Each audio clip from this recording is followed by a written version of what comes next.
I started shooting Mad God in the late 80s. I think I had about 6 minutes of Mad God footage that I'd shot in 35mm film. Phil's going through some old footage, and a few of us saw this thing as like this piece of art, and we thought it was like some old Czech film or something. We're like, what the hell is this? I heard that Phil made this project and it had sat on a shelf for years, and it appealed to me. It was just deep, dark, this completely dystopic, just gnarly world, and I was just like, whoa, that thing's really cool. We were like, this is insane. We gotta be a part of this. So I think it kind of lit a fire inside to, bring Mad God back.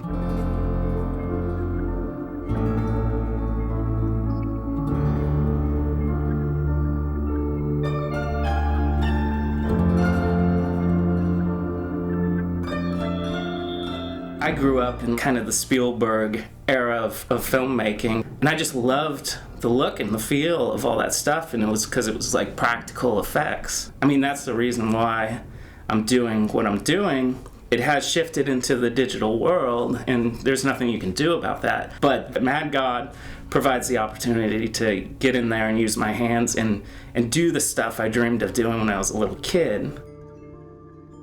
Some of the guys at the studio were inspired by like the Star Wars movies and RoboCop and all that kind of stuff. Really wanted to build things and be involved with that kind of filmmaking, but they missed the boat. So these guys were really committed, and had the time and the effort. It's like sculpting and painting and filmmaking and lighting, all this stuff.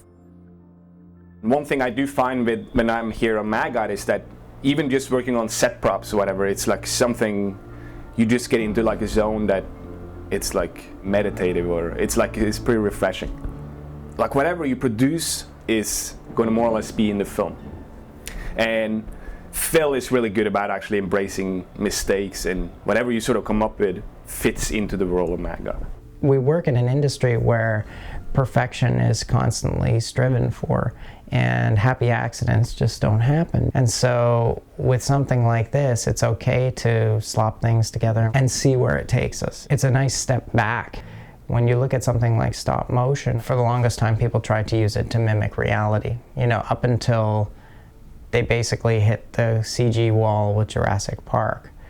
And so stop motion had continuously striven to just become more and more real, and then when it stopped being useful as a tool for that, I think a lot of people just kind of dismissed it for a while. Now people are kind of looking back at it and discovering that it has a real tactile, interesting, textured quirkiness about it that is an art in and of itself. I feel that going back to the stop motion stuff actually re-engages the artist in people. You have to do, you have to make, you have to use your hands. It's real stuff, it's real things being pushed around. It's the problem solving that really gets me hooked onto this, because whatever the aesthetic of the production is, if it's just a commercial or if it's just something as crazy and far-fetched as Mad God, there's always just physical problems that have to be overcome. Just be it putting 2x4s together or making a pulley hoist work correctly. There's nothing really that gets me feeling as good as when I am able to, put a 2x4 together. Problem solving, that's the real attraction. Phil asked me if I wanted to work on Mad God, and it was like, oh God, this is like the old days, and there's really a chance to get your hands dirty, and you smell the paint, and you smell the bandsaw, and you get to really look and react and move things and react and move it again and react. It's the way we used to. Like the real world is not like computers, where the Grand Canyon is between you and what you're trying to do.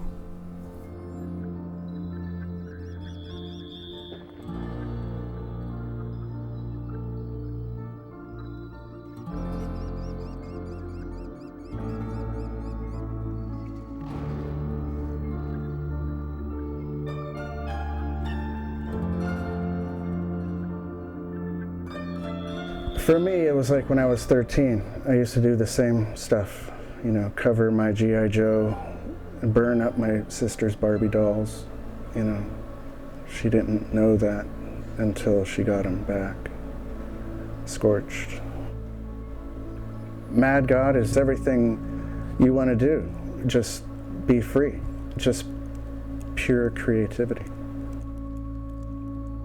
Because it is tactile, because it's stop motion, it becomes a performance. And if you allow yourself to approach it in a theatrical way, it's just theater in super, super slow motion. And it's very inspiring, and it's very freeing in a lot of ways, because that's where creativity lives, is when you want to do something and you start heading down that road and you can't do it because the glue won't support that, or the metal will buckle, or the camera can't fit there. Whatever the hurdle is, you have to adjust and keep moving. And as a result, the product evolves with you.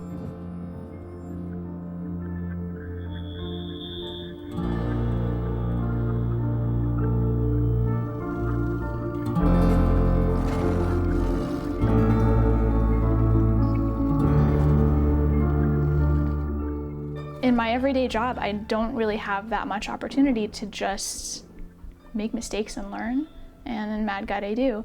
And watching Phil work, you can really understand how Star Wars was made in somebody's basement, like how movies used to be made, where you take what you have and then you line it up in a camera and you look at the shot that you have, and if it doesn't work, you try it again. It's so accessible. The product is less important to him than just the process of being with people that he wants to work with and making things with his hands. It's really the process that's important, and the product is very important, but it's secondary to that process.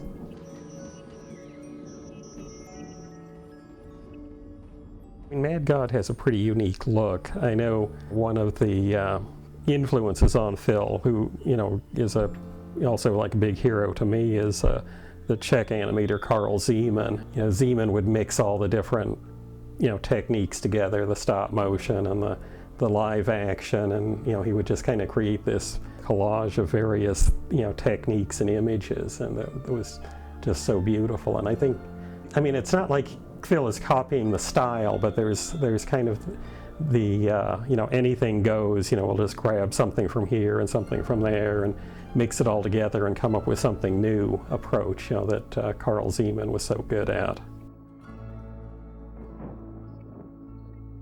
A lot of the compulsion is to be surprised by the surprises and the things that you find. The serendipity that kind of comes with just putting stuff together and kind of letting it grow together has got like a magic that's innate in of itself.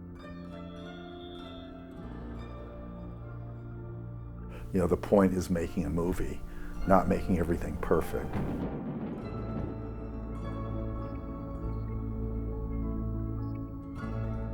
It's like, the more fucked up it is, the better. You put a bunch of stuff together and you think it's done, and then you burn it, and then it's done.